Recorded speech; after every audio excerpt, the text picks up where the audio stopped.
¿Cómo están? Muy buenas tardes. Sean ustedes bienvenidos, bienvenidas a esta conferencia exclusiva llevada para ti a través de Empodérate, tú puedes. El día de hoy tenemos una invitada súper especial dentro de este contexto de las conferencias que estamos llevando para ti domingo con domingo, en este contexto de los expertos en un tema. Me acompaña el día de hoy, por supuesto, y como siempre, Adriana Rodríguez, fundadora de Empodérate Tú Puedes. ¿Cómo estás, Adriana? Muy bienvenida. Buenas tardes, buenas noches a todos los que nos están viendo. Estamos de agasajo el día de hoy con nuestra invitada, con Oriana. Estoy muy contenta de tenerla en este programa del domingo estelar. Sí, muy agradecida, Oriana. Por supuesto. Les voy a hablar un poco de nuestra invitada antes de comenzar con ella y que ella se presente. Te voy a contar un poco de la doctora Oriana Weber. Ella tiene 17 años viviendo en Alemania, es mexicana de origen, nació en Cuernavaca, Morelos. Ella estudió la licenciatura de informática en el TEC de Zacatepec, hizo su maestría en el TEC de Monterrey en comercio electrónico y tiene un doctorado en informática de la Universidad de Tecnología de Darmstadt en Alemania. Ganó una beca por parte de Google para Women in Computing. Es escritora de un libro patentado de biometría y reconocimiento facial. Todos sabemos que hay muchas aplicaciones que la utilizan de forma muy eficaz.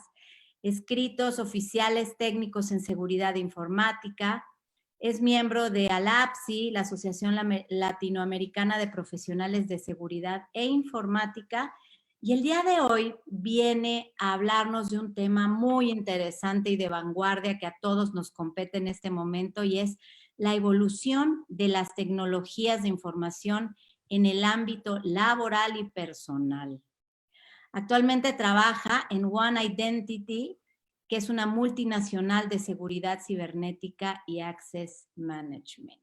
Entonces, como verán, estoy muy emocionada, igual que con igual que Adriana, y muy feliz de tenerte, Oriana. ¿Cómo estás? Seas muy bienvenida.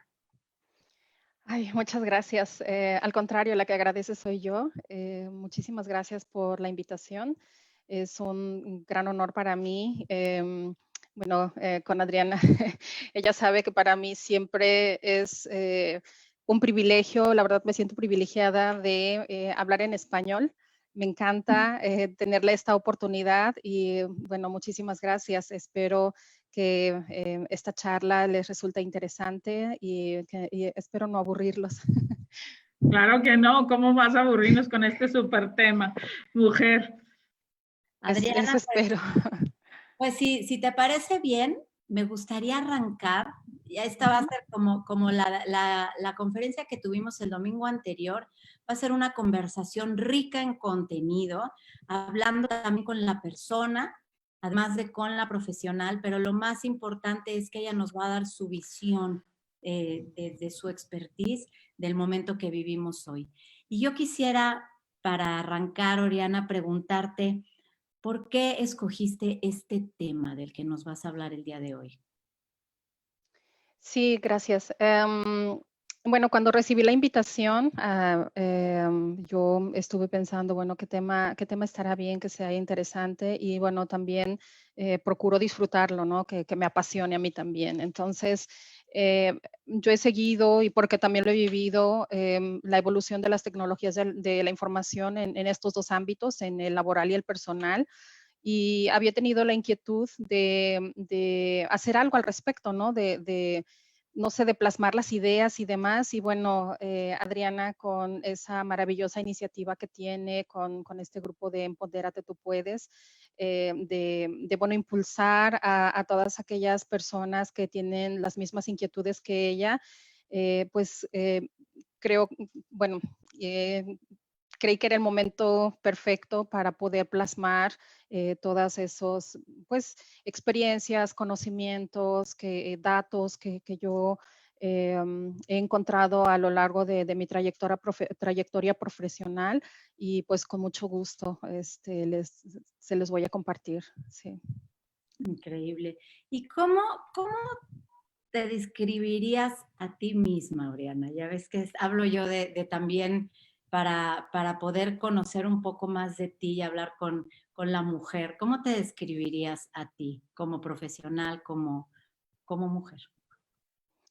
Yo me describiría como una persona también que siempre busca la evolución, siempre busco crecer y crecer pues también como persona, como mujer, como ser humano, como madre, como hija, como amiga, porque yo creo que si nos quedamos estancados con un mismo esquema, no vamos a tener la capacidad de estar a la vanguardia en todo, ¿no? Porque ahora, pues también en el aspecto privado, pues uno tiene que estar a la vanguardia también en la tecnología y bueno, yo así me describo en constante evolución.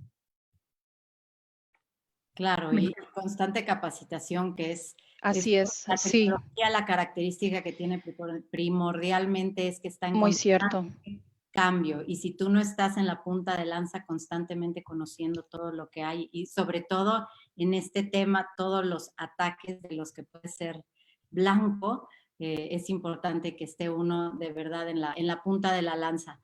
Pues Así es. Adriana, quiero cederte el micrófono y que tomes el control de esta hermosísima entrevista. Muchas gracias, Paula, y bienvenida, Oriana, a esta tu casa, a tu programa. Y bueno, a mí me gusta siempre hacer las charlas un poco más informales para tener un poquito más conocimiento acerca de la persona. Y me gustaría hacerte un par de preguntas donde tú tienes que elegir algo, ¿no? Entonces, la primera pregunta, ¿qué prefieres? ¿Unas vacaciones en Alemania o unas vacaciones en México? Adivina. Contesto con otra pregunta. Bueno, definitivamente vacaciones en México. Estoy todo el tiempo en Alemania y yo me sentiría privilegiada y muy agradecida si tuviera la oportunidad de hacer vacaciones en México. Sí. Es lo mismo que pienso yo. Pero bueno, vamos a hacerlo un poco más interesante. ¿Qué prefieres? ¿Unos buenos tacos al pastor o un buen bratwurst con una mostaza deliciosa? Taquitos. Difícil, ¿eh? Muy difícil los tacos, por supuesto. Los tacos, ok, Así va es. ganando México. Ok, vamos a hacerlo un poco más difícil.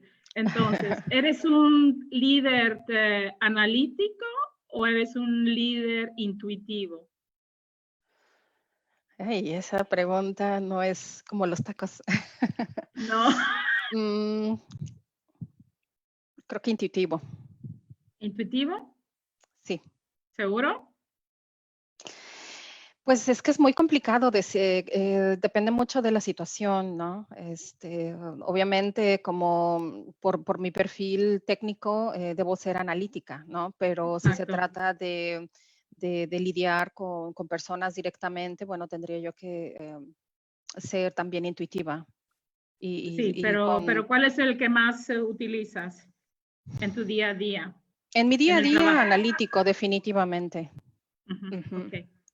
Y Sí. bueno, sí, me imagino, y creo que ser analítico hoy en día es muy importante porque los datos están ahí y nos pueden ayudar a tomar mejores decisiones, pero al final, si algo nos dice el estómago, la intuición, pues hay que hacerle caso. Yo por eso creo que quedas en el medio, ¿no? Como tantos, ¿no?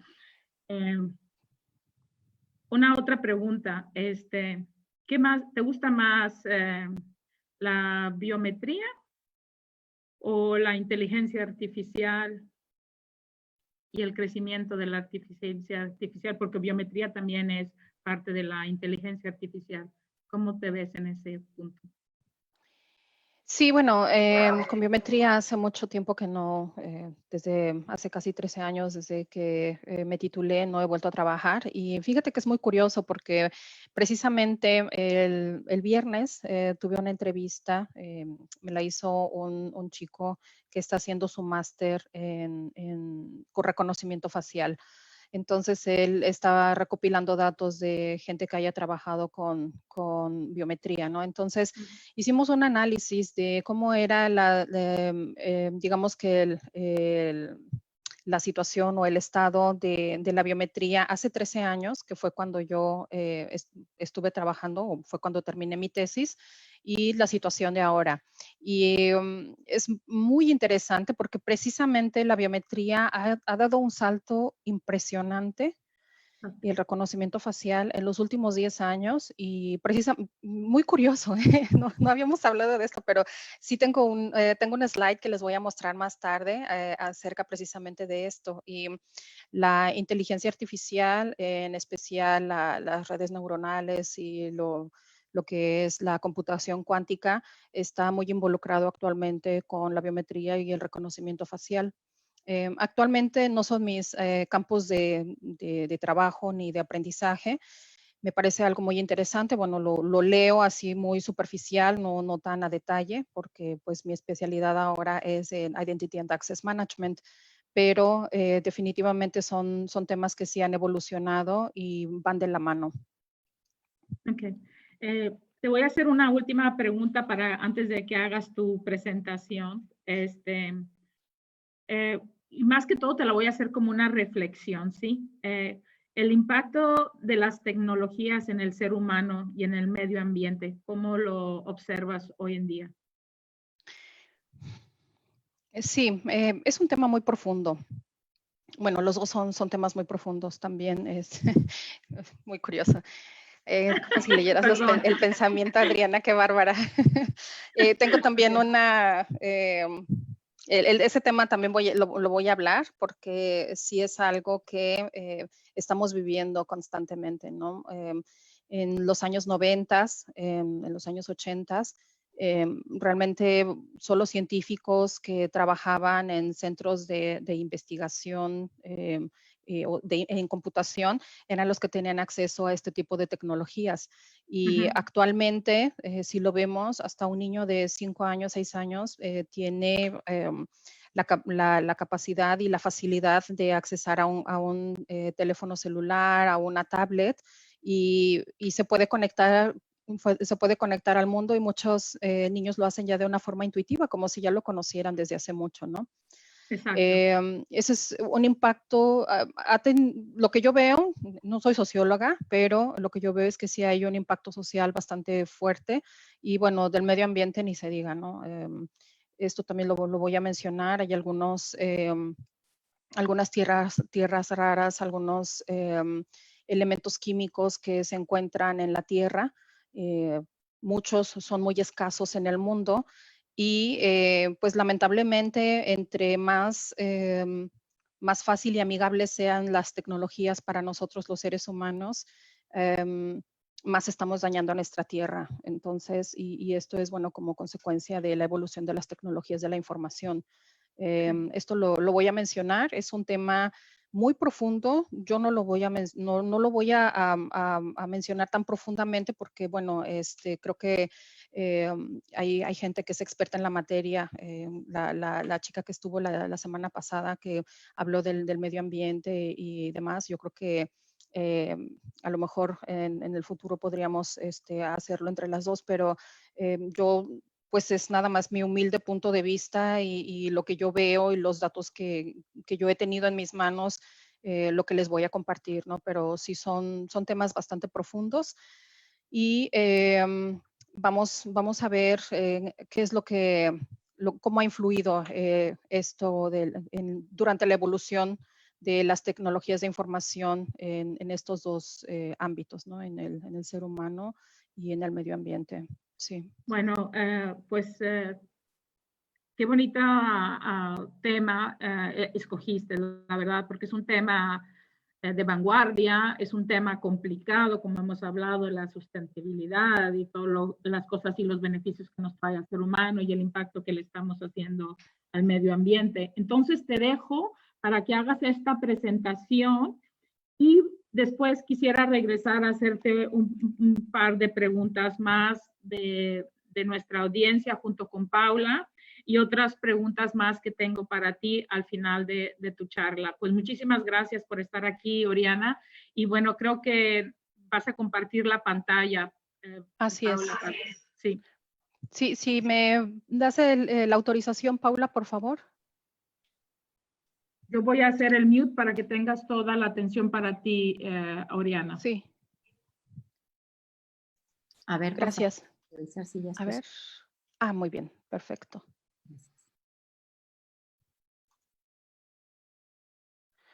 ¿Me dices, por favor, si lo ven? Sí, perfectamente. Muy bien. Bueno, tomaré un poco de agua antes de iniciar. Bueno, muchas gracias, Adriana, muchas gracias, Paula, por esta invitación. Les voy a dar la bienvenida a todas las personas que están visitando esta charla. En especial, bueno, a todos los miembros de este maravilloso grupo Empodérate Tú Puedes. Como ya se ha mencionado, hoy les voy a platicar sobre la evolución de las tecnologías de información en el ámbito laboral y personal.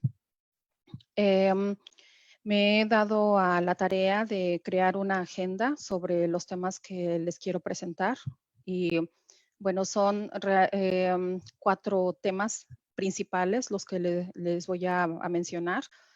Uno es, bueno, las generaciones de computadoras y el origen de los aparatos móviles, la ciberseguridad, la importancia que ha tomado la ciberseguridad también con la evolución de las tecnologías de la información. El impacto, el tema que preguntaba Adriana, el impacto de las actuales tecnologías de información en el ser humano y el medio ambiente. Y bueno, cómo las tecnologías de la información nos han permitido rebasar fronteras en diferentes sentidos.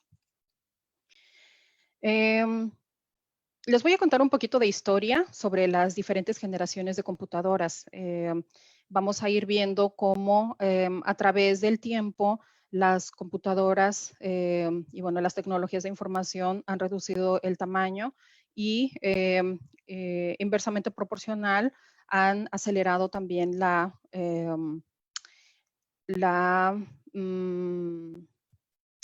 ay, es que, perdón, se me viene la palabra en alemán. El procesamiento de datos, la velocidad del procesamiento de datos se ha incrementado, ¿no?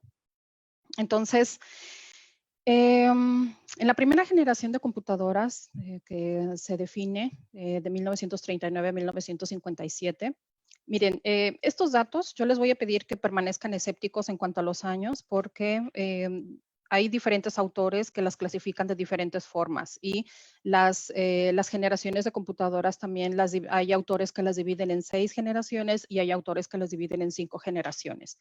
Yo opté por la primera, son 6 generaciones las que les voy a presentar. Entonces, con los años permanezcan escépticos porque, les digo, depende mucho de los autores que uno lea. El año es con 1 o 2 años de diferencia la clasificación. Bueno, como se dan cuenta, la primera generación de computadoras que tuvo su comienzo hace aproximadamente un siglo, y este es un concepto que engloba pues un siglo de estudio, de invención, de desarrollo de todo tipo de conceptos. Entre ellos, bueno, máquinas, computación, cálculos analógicos y, bueno, actualmente cálculos digitales.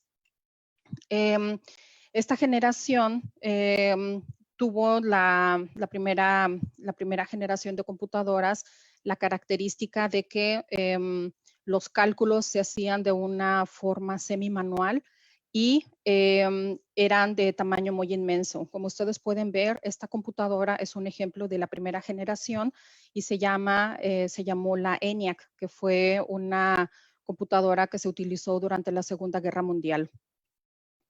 Esta computadora incluyó un CPU, tal y como lo conocemos ahora, pero pues era gigantesca, ¿no? Aquí algo que yo quiero resaltar mucho durante esta primera generación de computadoras es a las programadoras, mujeres, ¿no? Programadoras de estas computadoras, en donde especialmente para esta máquina, la ENIAC, había 6 programadoras que trabajaban junto a 2 ingenieros en el desarrollo y programación de esta computadora. Esta computadora ENIAC la desarrollaron en 1943 y fue diseñada para resolver diversos tipos de problemas numéricos, en especial para el cálculo de tablas de tiros de artillería. Y bueno, a lo largo de la evolución de las tecnologías de información ha habido mujeres muy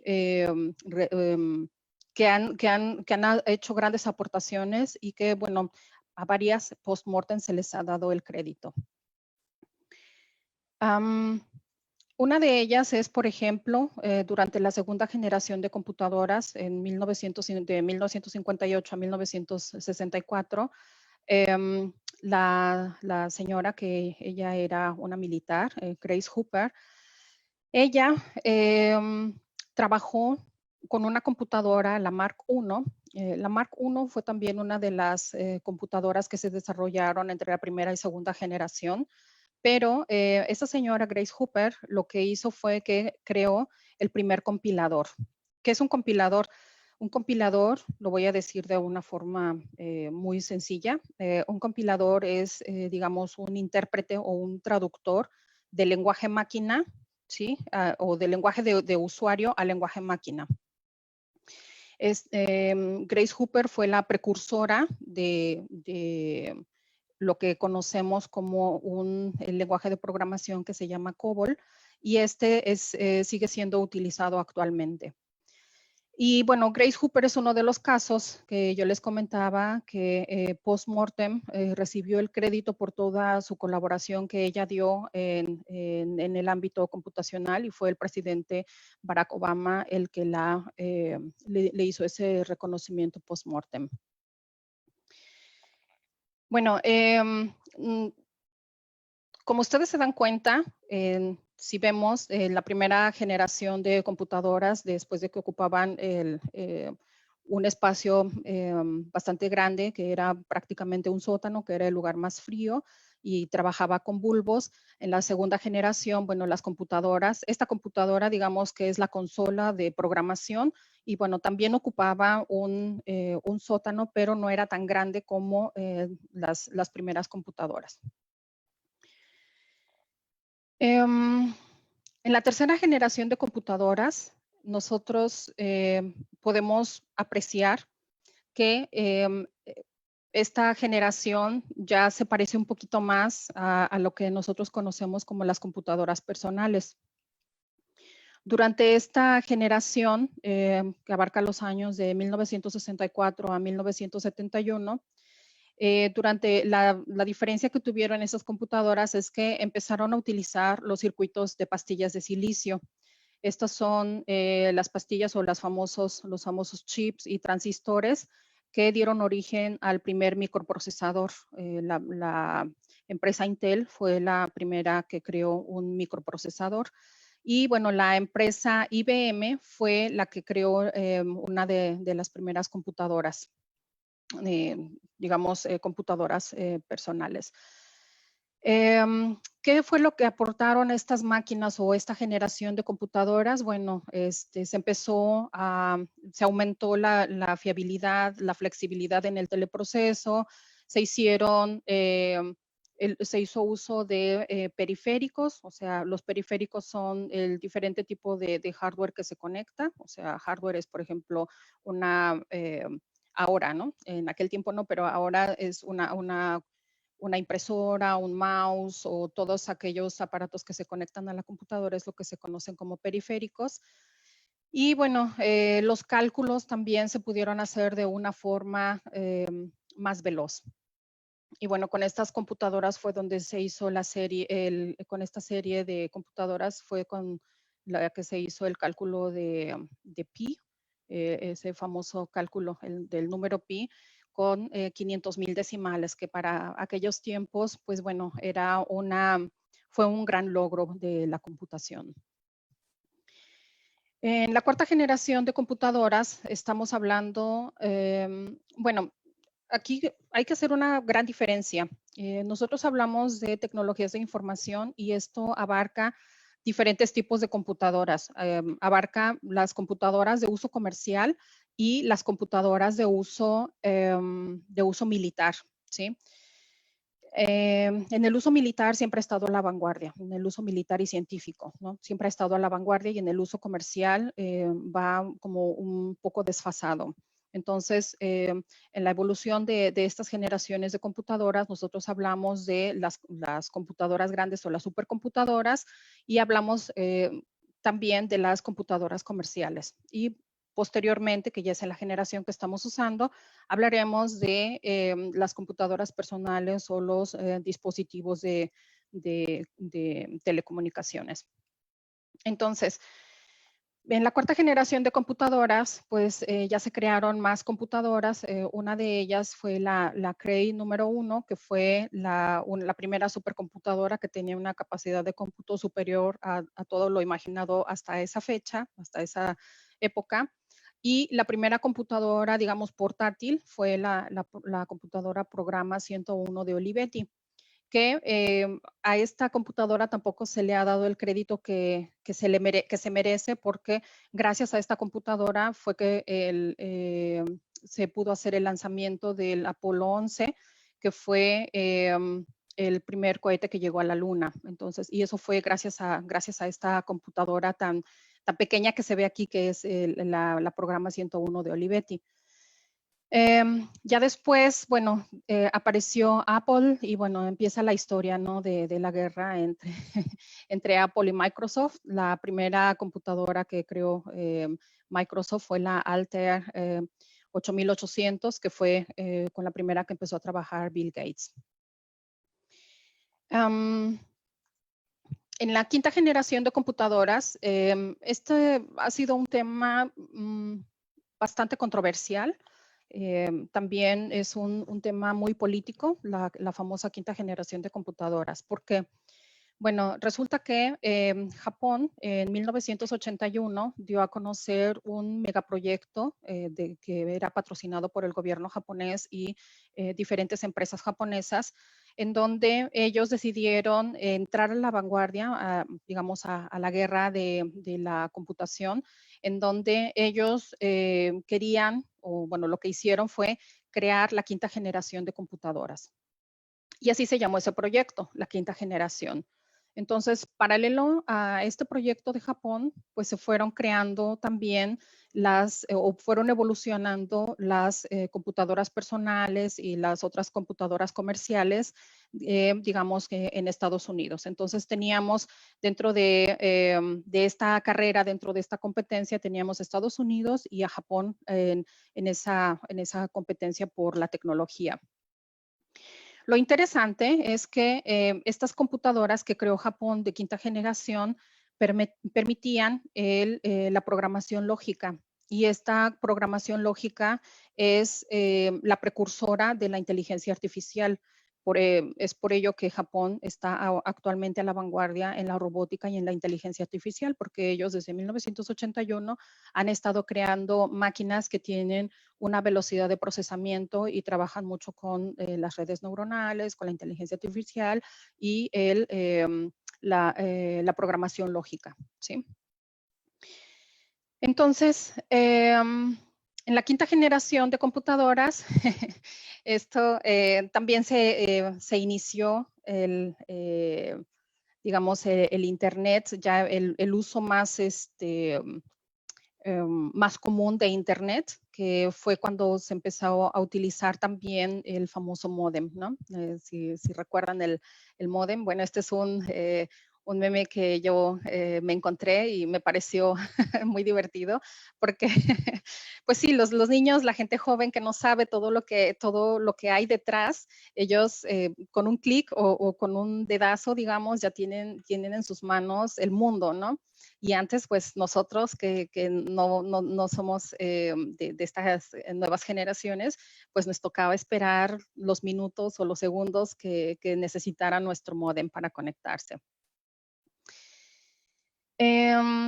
Bueno, aquí yo he evitado, a propósito, hablar de Internet, porque estamos hablando ahorita de la evolución de las computadoras, pero bueno, obviamente dentro de las primeras, me parece que fue en la tercera generación, déjame ver, en donde creció, no, ya fue en la segunda generación, a partir de la Segunda Guerra Mundial, que se creó la ARPANET, que fue la, digamos que el predecesor o el papá de Internet.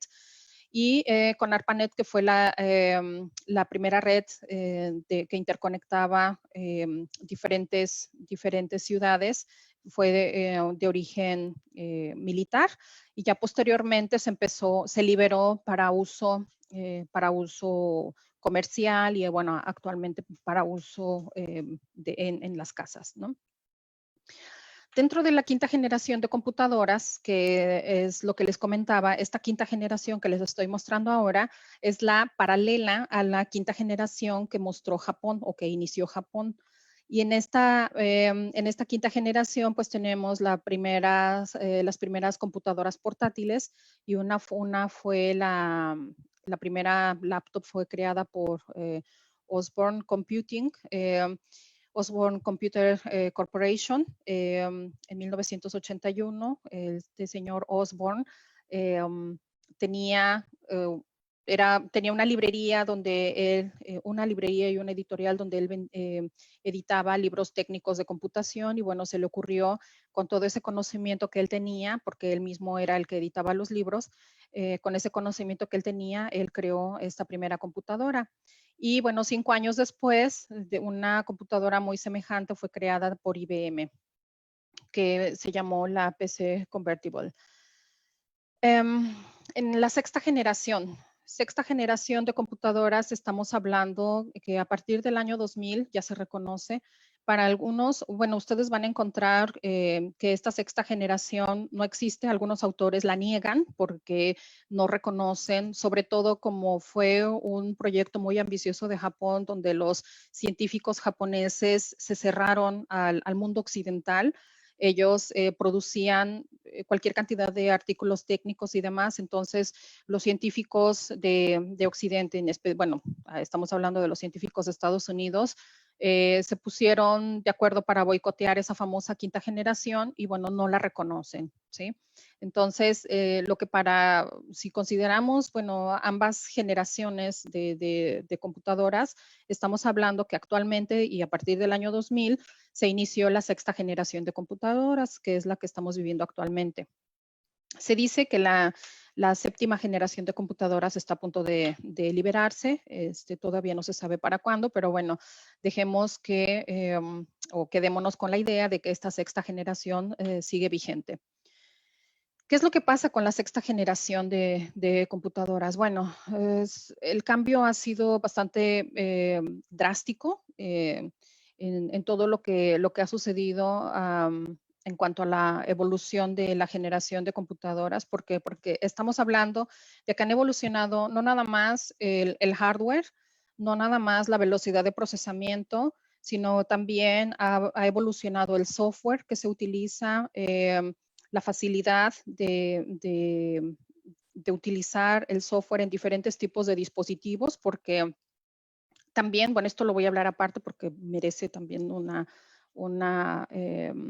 slide aparte, pero estamos hablando que también surgieron todos los aparatos móviles, ¿no? Los teléfonos, las tablets, y fue que nació también la famosa cloud computing, ¿sí? ¿Qué es la cloud computing?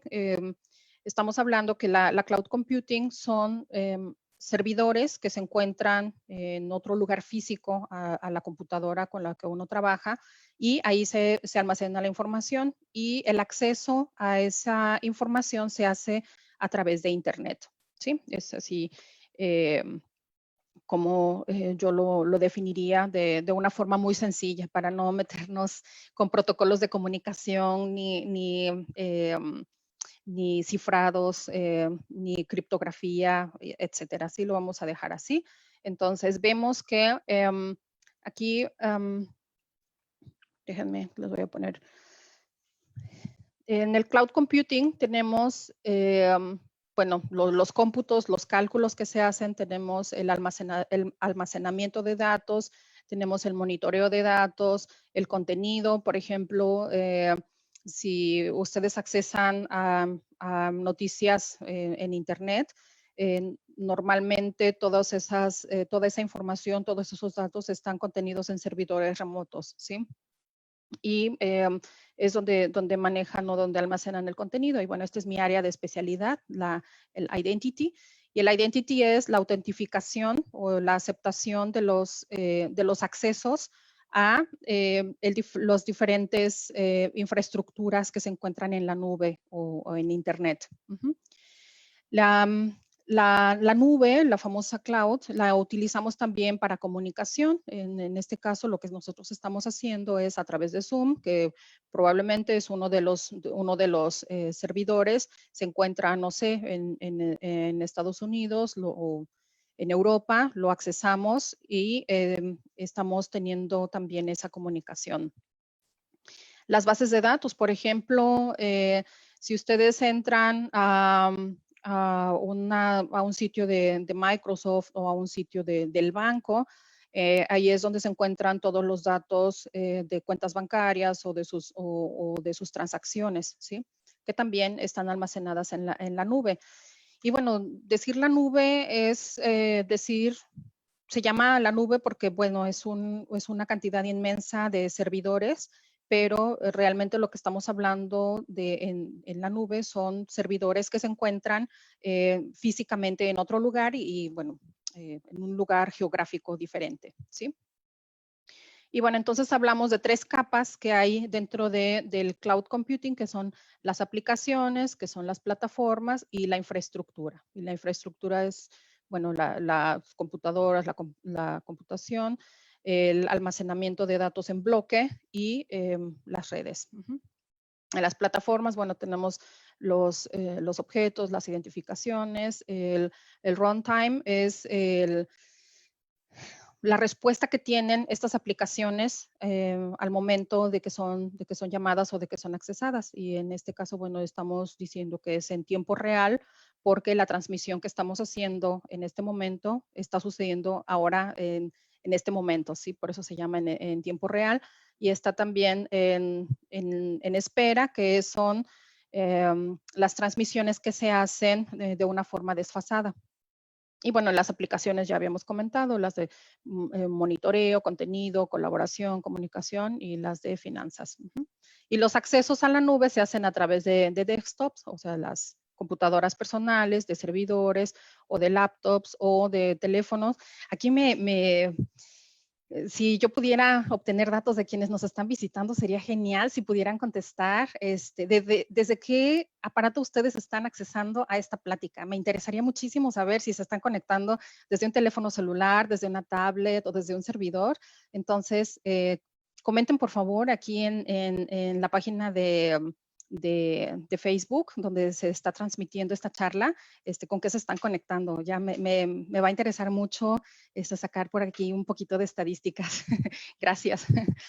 Bueno, hablamos entonces de la 6ª generación de computadoras y bueno, también son aquí unos memes que me encontré que me parecieron bastante interesantes, ¿no? En este caso es la evolución del almacenamiento de la memoria, que primero, bueno, teníamos los bulbos, después los disquetes, luego los CD-ROMs, después las USBs y bueno, finalmente se van a la nube, ¿no? Entonces, ¿qué es la nube? Pregunta un niño y el papá le contesta, bueno, la nube no es otra cosa más que servidores mayormente servidores de Linux. Bueno, sí hay servidores de Linux, servidores de Unix y servidores de Windows, pero bueno, de esos temas no les voy a hablar para no aburrirlos. Un tema muy que también ha ido creciendo conforme han ido evolucionando las computadoras y las telecomunicaciones es la ciberseguridad.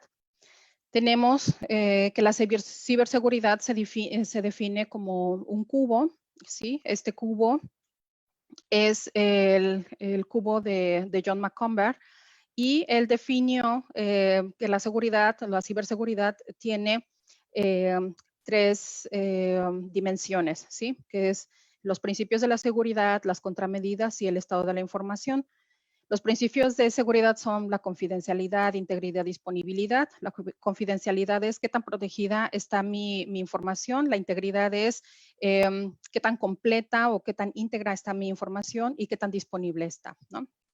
Las contramedidas es la capacidad de los tecnólogos o de la gente profesional en reaccionar hacia estos principios de seguridad, ¿no? Que es implementar la tecnología, la infraestructura, generar e implementar políticas y prácticas, y también que las personas estén capacitadas. En cuanto a los estados de información, bueno, hablamos de la transmisión, del almacenamiento y del procesamiento, ¿sí? O sea, en qué estado se encuentra la información. Esto se los comento porque va relacionado con otro de los temas que les voy a mencionar. Bueno, regresando a la evolución de las tecnologías de la información, tenemos una ley que es también relevante para lo que les voy a mencionar más adelante, y es la ley de Moore. La ley de Moore dice que, bueno, este señor Moore predijo que el incremento en el uso de transistores o de circuitos integrados de los chips se iba a incrementar cada 2 años, al doble, ¿sí? Pero resulta que bueno, él lo definió como una ley física, una ley natural, ¿no? Pero con la evolución de las computadoras, si ustedes se dan cuenta aquí déjenme ver, aquí está mi laser pointer, en el 2018, bueno, en 1970 había en uso aproximadamente 10,000 transistores, y en el año 2018 estamos hablando de casi 50,000 millones de transistores, ¿sí? O sea, es un crecimiento impresionante. Bueno, ¿esto qué implica? Implica los transistores se empezaron a utilizar ya con las microcomputadoras, que se generaron los chips y demás, ¿no? Con la evolución de las tecnologías de información nació también la tecnología móvil. En el año 1973, si no mal recuerdo, fue creado el primer celular y sí, hace 43 años, este señor, el primer celular pesaba casi 13 kilos y tenía un costo de $4,000. Actualmente, ¿cuánto nos cuesta un celular? Bueno, dependiendo la marca, dependiendo la capacidad, pero bueno, está, digamos, accesible para todo mundo, y antes era un lujo de millonarios, ¿no?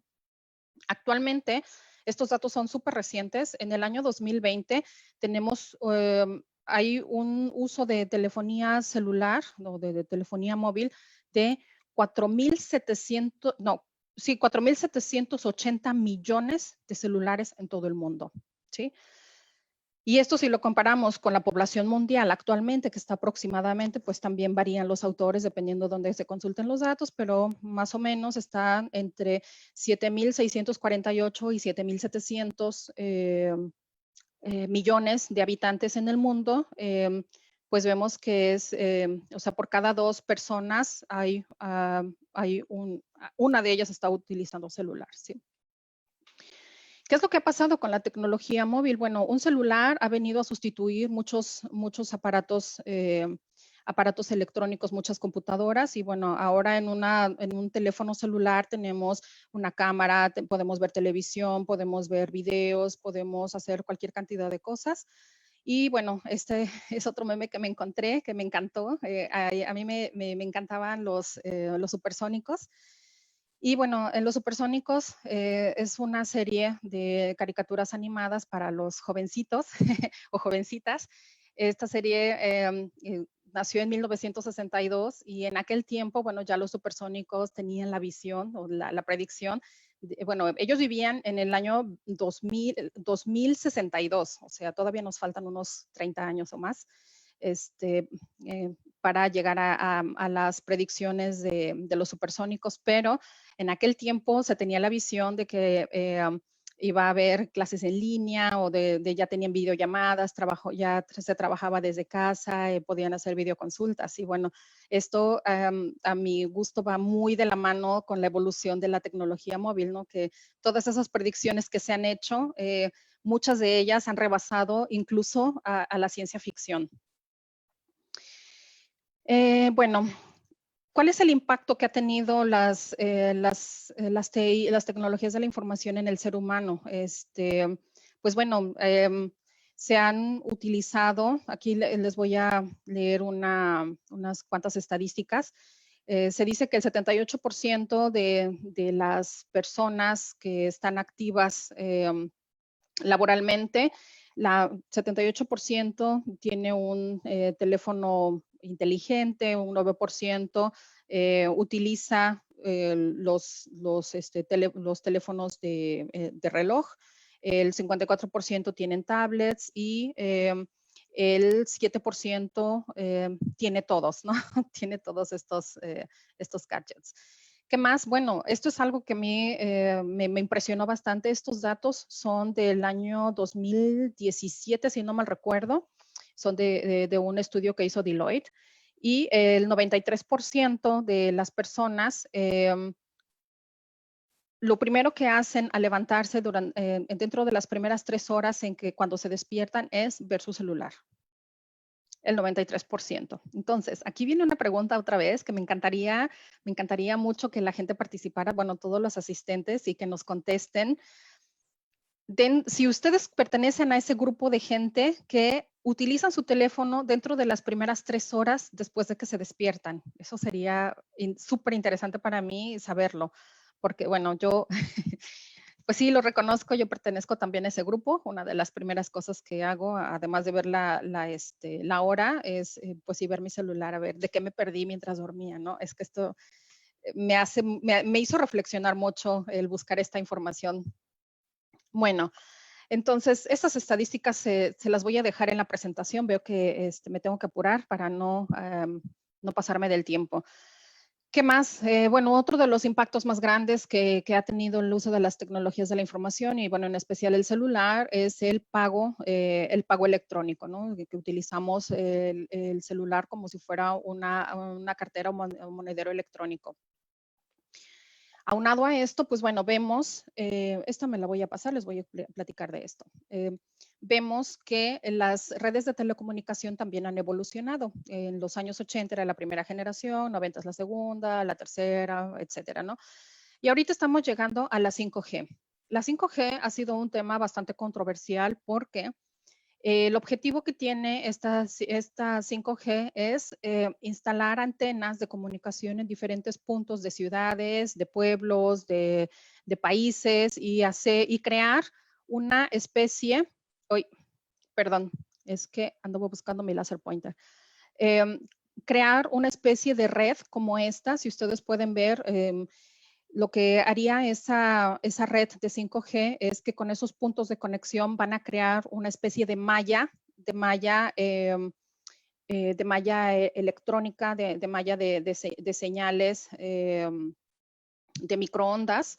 Y ellos lo que quieren hacer es permitir la comunicación entre diferentes tipos de objetos, personas, etcétera, ¿no?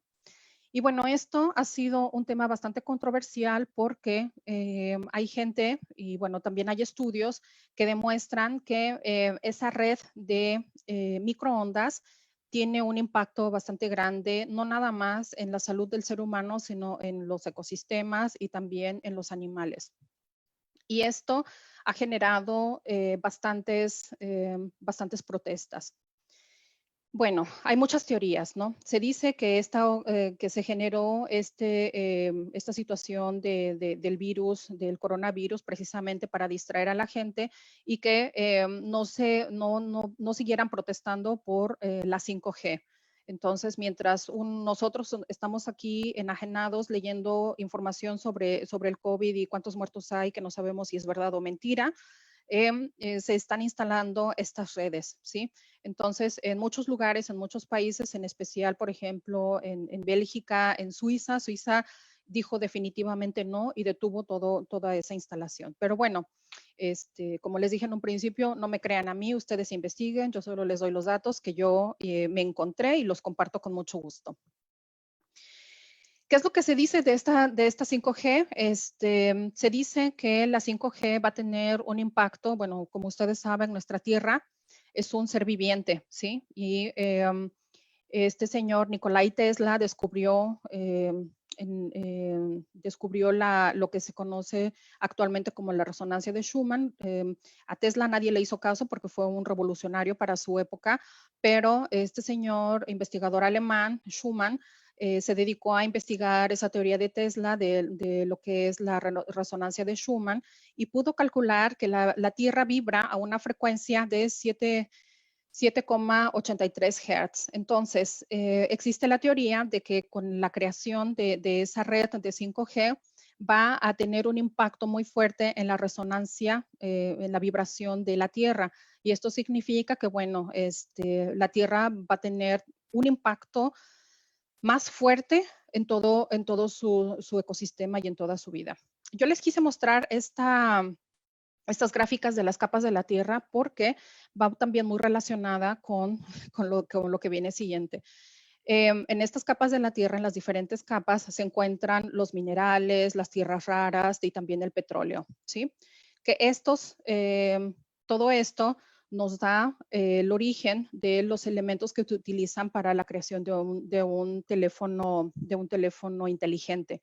Por ejemplo, en la pantalla se utiliza el indium, el oxígeno, el tingenio, el potasio, etcétera. Bueno, se utilizan estos elementos para las pantallas, para los electrónicos, para el empaque del teléfono y también para las baterías, que es el litio, ¿no? Aquí la Asociación Europea de Química se dio la tarea de hacer una clasificación de la tabla periódica. La tabla periódica cumplió el año pasado 150 años de su creación y bueno, los científicos europeos se dieron a la tarea de darle una forma diferente a esta tabla periódica para demostrar cuáles son los elementos químicos que se encuentran de forma abundante en la Tierra y cuáles se encuentran raramente o muy escasamente en la Tierra. Ustedes pueden apreciar aquí todos aquellos que tienen un iconito de un celular, son los que se utilizan para la creación de un celular. Entonces, todos estos grises, por ejemplo, son las tierras raras y son aquellos donde los yacimientos se están agotando. ¿Esto qué significa? Que bueno, si seguimos utilizando estas tecnologías para crear los celulares que utilizamos actualmente o las tablets o las computadoras que tienen la pantalla táctil, se dice que en unos 30 años a más tardar ya no vamos a poder contar con esos elementos. Así es que cuiden sus celulares, porque puede ser que en el futuro ya no estén disponibles de esa forma. Y bueno, ahora venimos a un tema, les voy a mencionar un tema que no es así como que muy alentador. Es un tema bastante complejo, muy profundo, no se los voy a explicar. Yo creo que las imágenes hablan por sí solas. El impacto que ha tenido la extracción de estos metales, de los elementos, de los minerales en la Tierra, pues ha provocado un desgaste completo de la Tierra y también se dice que los celulares, entre más exóticos, entre más potentes, más capacidades tengan, están envueltos en más sangre. ¿Por qué? Porque muchos de los dispositivos que compramos y que usamos se han relacionado con la financiación de conflictos armados en todo el planeta, como en la República Democrática del Congo, en la República Centroafricana, en Ruanda. y se conocen como minerales de conflicto y son aquellos que de una u otra manera están involucrados en crímenes de lesa humanidad y grupos armados en donde se incluye la explotación infantil, porque esas tierras raras se encuentran en túneles muy profundos y los únicos que pueden bajar son niños, ¿sí? Entonces, niños son explotados para poder extraer esos minerales. Entonces, yo nada más les voy a comentar. En 2010 hubo un documental que se creó que se llamó Tierra en el móvil o Sangre en el móvil. Sangre en el móvil. Y aquí se estima que la ONU, existe una inversión masiva en la extracción más bien, está generando una ganancia masiva de varios millones de dólares al año, pero ¿a costa de qué? A costa de la muerte de ecosistemas y la muerte de personas de una forma bastante dramática. Entonces, como les digo, no me crean, compruébenlo. Se llama Sangre en el móvil, ese documental. Y bueno, ya casi termino. Tenemos la parte del reconocimiento facial y bueno, llegamos ya al último tema, que es el de rebasando fronteras. Bueno, a pesar de que fue un tema que me apasionó durante mucho tiempo, ahora ya no lo hace tanto y mucho menos al saber que, vean, todos esos países que están en verde son los países que están utilizando actualmente el reconocimiento facial. ¿Esto qué significa? Que nadie de nosotros somos anónimos. Y esto significa que a donde quiera que nosotros vayamos, donde haya los aparatos o las cámaras de vigilancia o el registro en los aeropuertos o en los supermercados o donde sea que haya una cámara de vigilancia, se está aplicando el reconocimiento facial, especialmente en la Ciudad de México, por ejemplo, con este proyecto tan ambicioso que se tiene de las cámaras que espían en 5, bueno, no espían, sino que toman las imágenes en los 4 ángulos o 5, no recuerdo cuántos son. Ya no vamos a ser más anónimos. Por un lado nos venden la seguridad, ok, sí, pero ¿de qué me sirve saber quién cometió un delito si no se está aplicando la ley? Pero bueno, yo lo único que quiero compartirles aquí es que esta información es súper nueva, ¿eh? Esta es de ayer, precisamente les digo, después de la entrevista que me hizo este chico el viernes, me puse a investigar un poquito sobre reconocimiento facial y me encontré con este artículo bastante interesante, que es un estudio, una ecografía sobre el reconocimiento facial, de qué tan avanzado está en todo el mundo, ¿no? Entonces, pues bueno, esto junto a la famosa 5G me hace pensar que, bueno, sí, estamos siendo espiados, ya no somos anónimos, vamos a estar interconectados y bueno, qué tan ventajoso es o qué tan desventajoso es, pues bueno, ahora sí que cada quien fórmese su propio criterio. Y bueno, en cuanto a la protección de datos personales, podemos hacernos varias preguntas, ¿sí? ¿Qué tan protegidos están nuestros datos? En este caso, esta infografía es de Latinoamérica. ¿Cuántas leyes hay y qué protegen estas leyes en estos países? ¿Sí? Y bueno, independientemente de que estén protegidos o no, yo creo que los que debemos empezar por proteger nuestros datos somos nosotros mismos.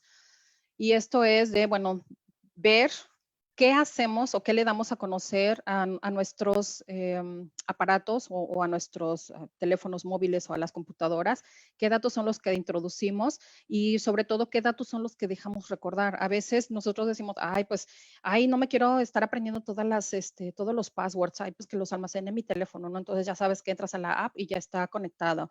Pues bueno, hay que pensarlo 2 veces si lo queremos hacer así, porque se llega a perder tu teléfono o te lo llegan a robar, entonces se va con todos los accesos libres, ¿sí? Entonces, la protección de los datos, independientemente de lo que hagan los gobiernos, tiene que ser tenemos que iniciar nosotros con ello, ¿sí? Y es, bueno, la cultura, cambiar los passwords, no dar los números de tarjetas de créditos, no dejarlos que los recuerde nuestra computadora o nuestro browser cuando estamos haciendo las compras. nombre, dirección y teléfono, no dárselo a cualquier mundo, ni no a cualquier persona, ni en cualquier sitio.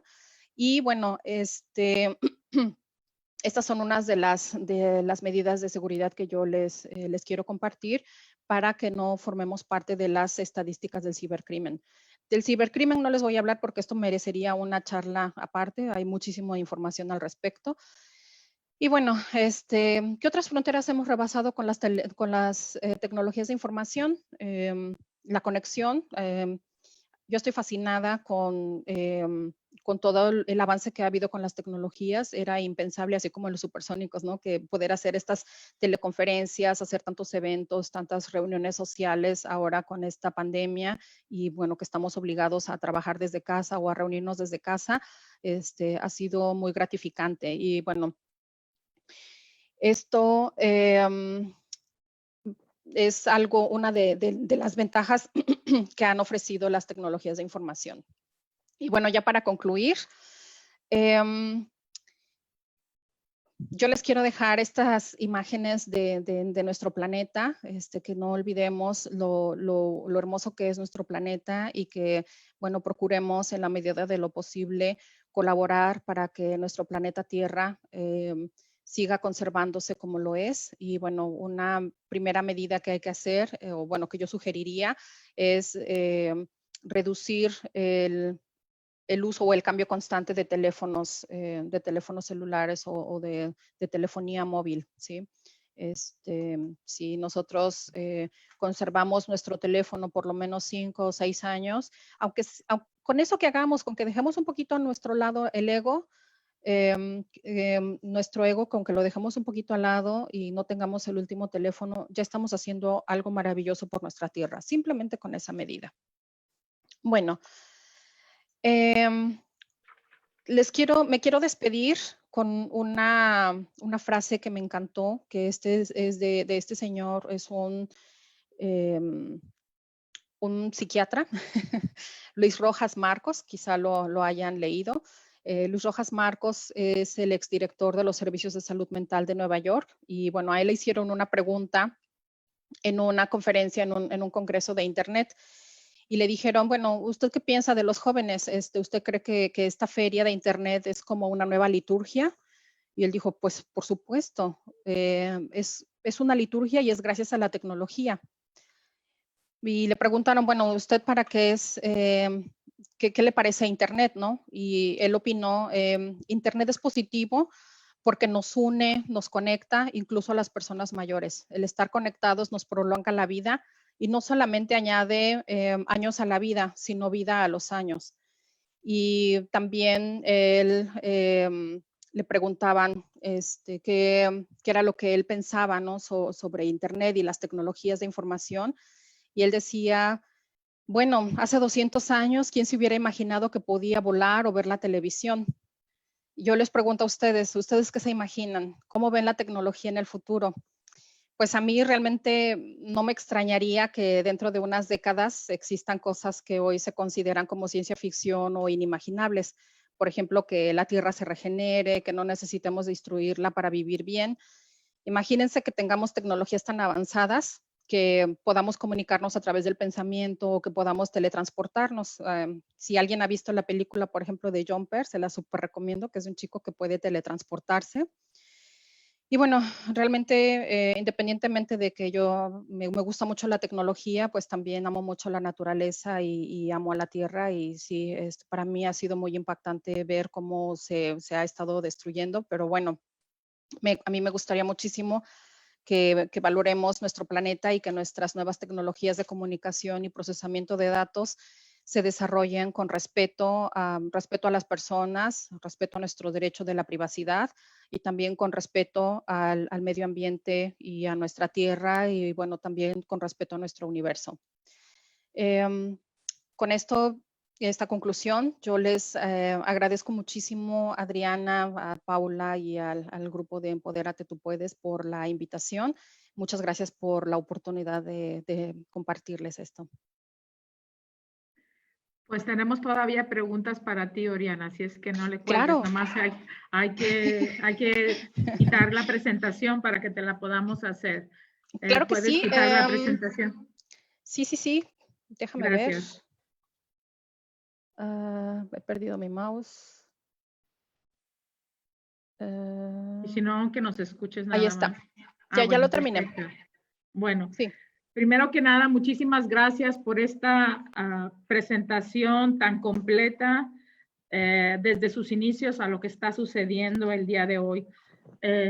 Sí tuvimos varias preguntas, pero antes de eso, te quiero hacer una pregunta.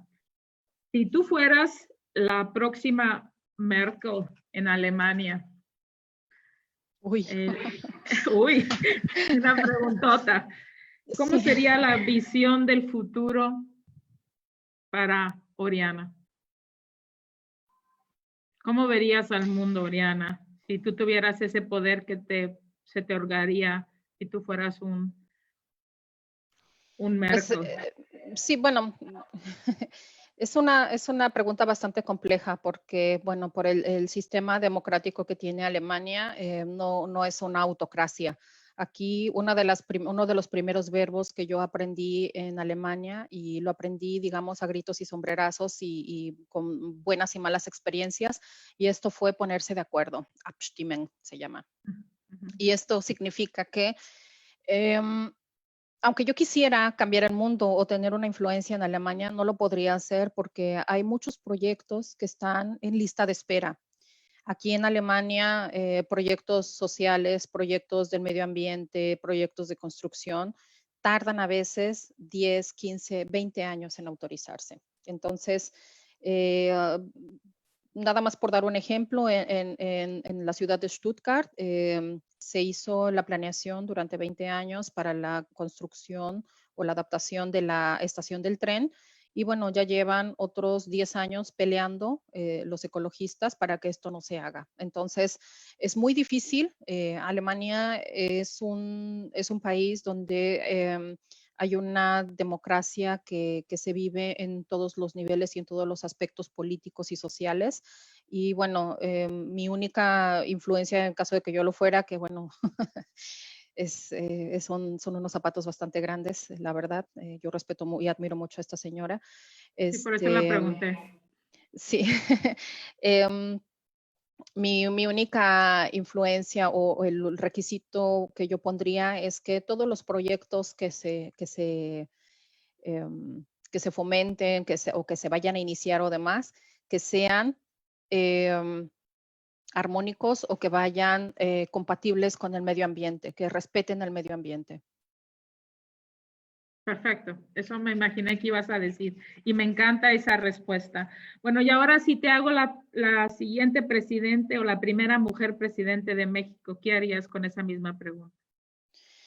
Cielos. Ya no sé qué es más complejo.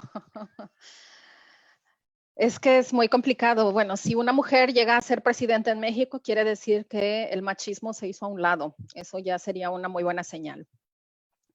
La otra es que, pues, muy contrario a lo que se vive aquí en Alemania, al menos lo que a mí me tocó vivir en aquel tiempo fue que proyectos van, proyectos vienen, proyectos se inician, proyectos se detienen, ¿no? Entonces aquí yo, pues en mi humilde opinión, uno de los problemas que tenemos que combatir en México es la constancia y lo que sería la Nachhaltigkeit, se me fue la palabra, que es cuando las cosas se quedan a largo plazo, ¿no? Medio.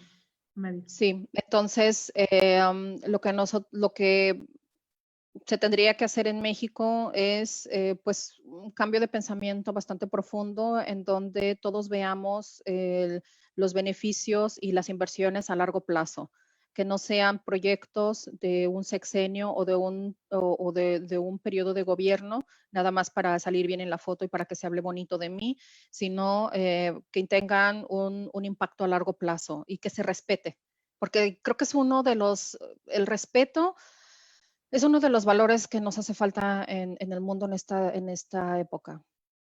El respeto en Exactamente. todos sus sentidos, ¿no? Respetar las leyes, respetar los acuerdos, respetar los proyectos, respetar las inversiones que se han hecho, respetar los planes, etcétera.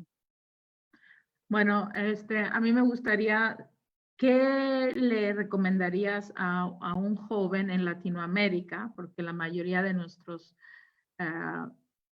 miembros son hispanohablantes. ¿Qué le recomendarías a un joven de Latinoamérica? ¿Le recomendarías tipo los supersónicos que te encantan como a mí? ¿Qué les recomendarías? ¿Que siguieran aprendiendo virtualmente? ¿Qué más les recomendarías? Yo les recomendaría, sí, las tecnologías de la información nos sirven, las tecnologías de la información nos cambian la vida, nos la facilitan, como decía este señor Luis Rojas Marcos, pero regálense por lo menos 1 hora diaria para convivir con la naturaleza. Salgan a la naturaleza, respiren aire puro, desconéctense de los celulares, desconéctense de las tablets, desconéctense de las computadoras. Dejen su celular por 1 hora en casa y salgan sin celular. Convivan con la gente, platiquen con su familia, con sus amigos, pero platiquen en persona, no chateen. Platiquen en persona, vivan, salgan, conozcan el mundo, conozcan la tierra, conozcan el medio ambiente. Es mi recomendación que yo les daría, porque hay tantos lugares tan bonitos y tan fascinantes de la tierra que si ustedes se desconectaran por 1 hora diaria, la vida les cambia y les cambia para bien. Me encanta tu respuesta, Ariana. Ya la última pregunta, me encanta todo lo que has dicho y ojalá que algún día pueda ser considerada presidente de México. Cielos, sí, estás lista para hacerlo. Pero otra pregunta, ¿cuáles son para ti, los 3 liderazgos o las 3 áreas de liderazgo del futuro?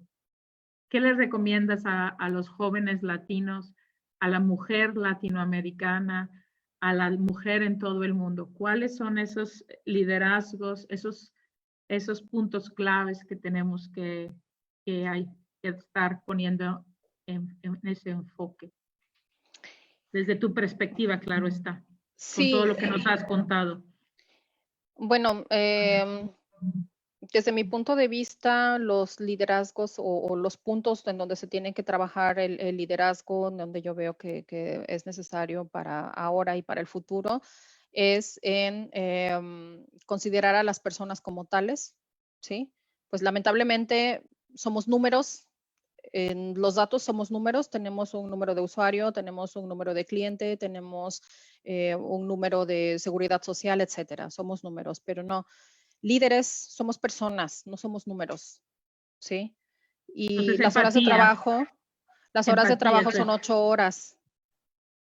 Gente, respeten sus horas de trabajo, vivan su vida. 8 horas son suficientes para estar frente a una computadora. Líderes, respeten las horas de trabajo de sus empleados. 8 horas son suficientes al día, de lunes a viernes. Vivamos la vida. Sí, mi respuesta es, ok, trabajemos, seamos productivos, pero también disfrutemos la vida, disfrutemos la naturaleza. Y bueno, esa sería mi segundo tema, ¿no?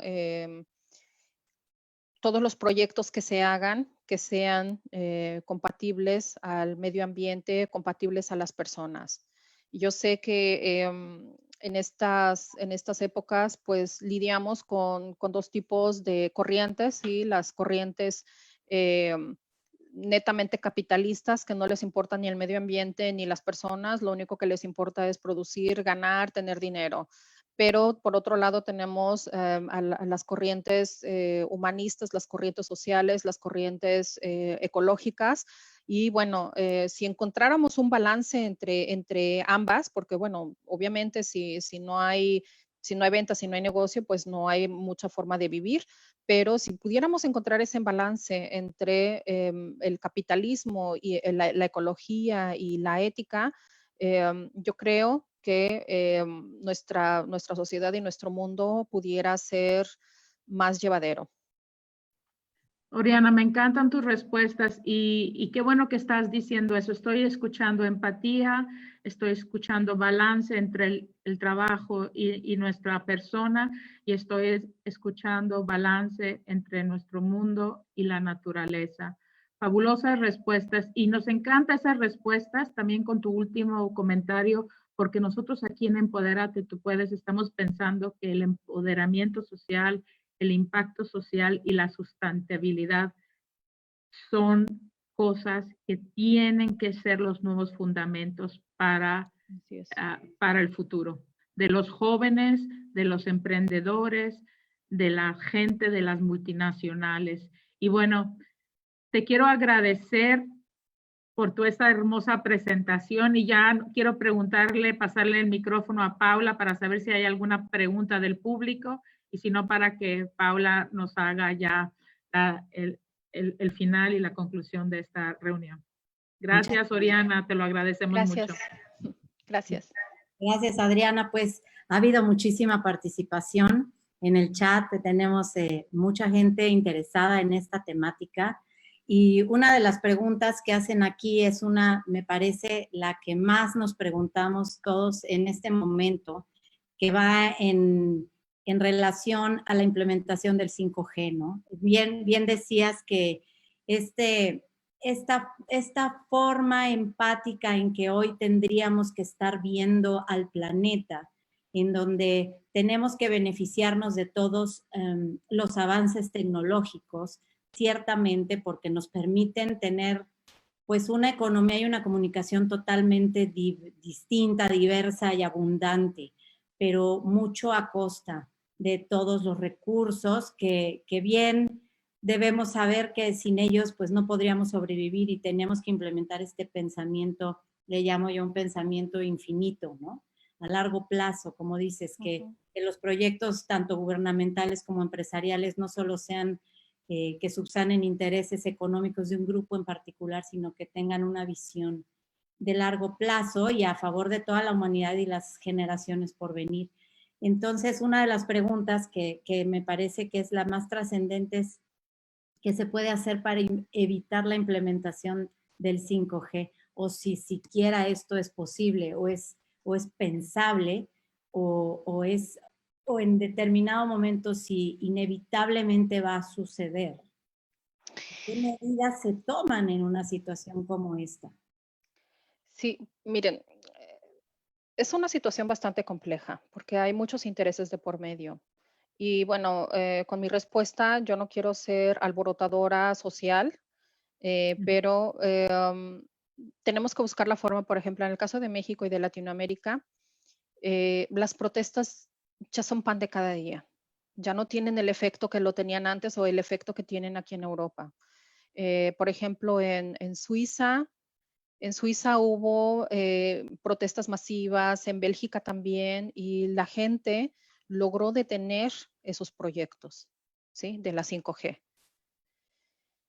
En México, en Latinoamérica, hay tantos distractores. La gente prefiere quedarse a ver las telenovelas o quedarse a ver, no sé cuál sea la moda ahora en la televisión, pero la gente prefiere estar enajenada y dejar que el mundo ruede a salir a protestar, porque incluso la misma televisión nos enajena y nos manipula, ¿sí?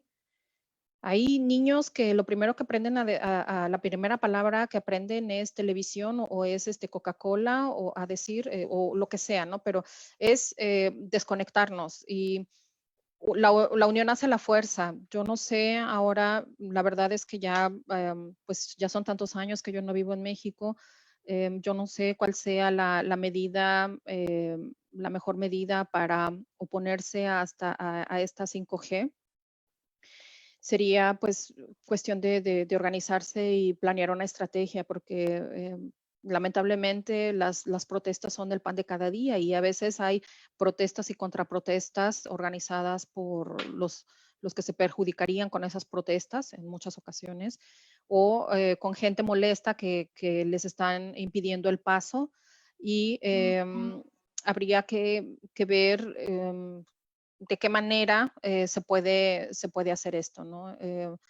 las multinacionales de las telecomunicaciones son los principales promovedores de esto y pues contra ellos, o bueno, con ellos es con los que hay que dialogar o protestar, no sé.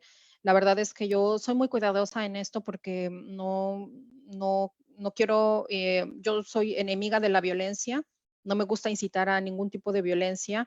Hay que pensar de qué manera unidos como usuarios, ¿sí? Podemos protestar de una forma pacífica o si un principio muy básico es si no hay demanda, no hay oferta, ¿sí? ¿Eso Y qué significa? en términos de tú como técnica, digamos, conociendo todo el armado y el entramado tecnológico, cómo se sucede, ¿qué consecuencia hay para este concepto del Internet de todas las cosas en donde tengamos accesibilidad constante, todos aquellos que hoy tienen pues dificultad para este derecho que digamos se ha manejado así en algunos ámbitos, el derecho a la conectividad? Si no sucediera la 5G, que nos quedáramos digamos, en la versión anterior, ¿cómo trasciende en todo esto del Internet de las cosas o qué consecuencia puede haber? Bueno, el Internet de las cosas ya se está dando ahora con la VLAN, ¿no? O sea, con la Wi-Fi. El Internet de las cosas se puede hacer también conectando con los aparatos a una red física. La pregunta es, bueno, ¿qué tanto me es útil realmente estar conectada todo el tiempo? O sea, a mí no me, realmente si yo estoy conduciendo mi auto, mi objetivo es conducir. A mí no me interesa estar en línea ni estar recibiendo mensajes mientras conduzco. Entonces, aquí es un panorama, independientemente de la tecnología, el aspecto social más bien, y el aspecto de las gentes, que bueno, todas estas comodidades, ¿para qué nos sirven? Nos sirven para satisfacer algo. ¿Y qué es ese algo? Es el ego simplemente, ¿no? Decir, yo puedo hacer esto, yo tengo esto, el yo. Desaparecer ese ego. Pero bueno, esos son temas bastante profundos que cada persona los tiene que confrontar, ¿no? El Internet de las cosas se puede dar de forma inalámbrica, pero no necesitamos una 5G. Con la 4G que tenemos ahora, con la Wi-Fi, nos basta. ¿Sí? Eh, Oriana, Nos están vendiendo la idea de que es necesaria una 5G porque si no, no pasa y que no sé qué. No, señores, sí pasa y está pasando ya ahorita. La Internet de las cosas ya existe, ya sí, no necesitamos una 5G, ya la Oriana, tenemos. Oriana, me encanta lo que estás diciendo. Te vamos a invitar de regreso a un debate donde vamos a poner a alguien de las telecomunicaciones Oh, contra... cielos. No, no, sí, porque yo vengo de las telecomunicaciones y no voy a hacer el debate ahorita, pero ¿cómo se llama? Sí, hay muchas cosas en pro y hay muchas cosas en con. Pero yo creo que más que todo, es un tema muy, muy amplio y necesitamos invitarte otra vez. El Con mucho problema gusto. es, sí, no, y nos encantaría que regresaras porque el tiempo ya es 1 hora y 20 minutos y queremos poderlo subir después ¿cómo se llama? Al YouTube. Entonces, yo creo, Paula, que es importante cerrar esta sesión e invitar a Oriana, que tiene muy bonita manera de presentar lo que está sucediendo en el mundo otra vez, porque nos hace falta horas con Oriana. Claro. Gracias. Con mucho gusto, encantada. La gran esperanza tanto del planeta como de todos los seres humanos que lo conformamos es todo lo que va a suceder adentro de cada uno de nosotros, principalmente con esta pandemia. Así Si yo es. tengo una fe muy grande en la humanidad y en que esta interiorización obligada y esta desconexión obligada nos haga volver a las bases, nos haga volver a lo elemental, nos haga volver a esta comunicación, como bien decía Soriana, con la naturaleza, con todo lo que, los recursos, que eso sí, si los cuidamos, no se acaban nunca. Entonces, Así es. te agradecemos en nombre de todo el equipo de Gracias. tu participación. Ha sido de verdad un deleite escucharte. Eres un ser humano inigualable, muy valioso y de verdad esperemos que nos puedas acompañar en otra ocasión, en otra edición más de Expert Views que se está llevando a ti todos los domingos. Muchas gracias, Oriana Weber. Muchas gracias, Adriana, porque haces de todo esto una experiencia. Ay, sí, me encanta. Gracias. Muchas Hasta gracias. luego, nos vemos. Chao, chao. Feliz fin de Gracias a ustedes. semana. Hasta Que pronto. tengan bonita tarde, bonita noche. Gracias. Gracias. Encantada. Fue un placer para mí también. Muchas gracias.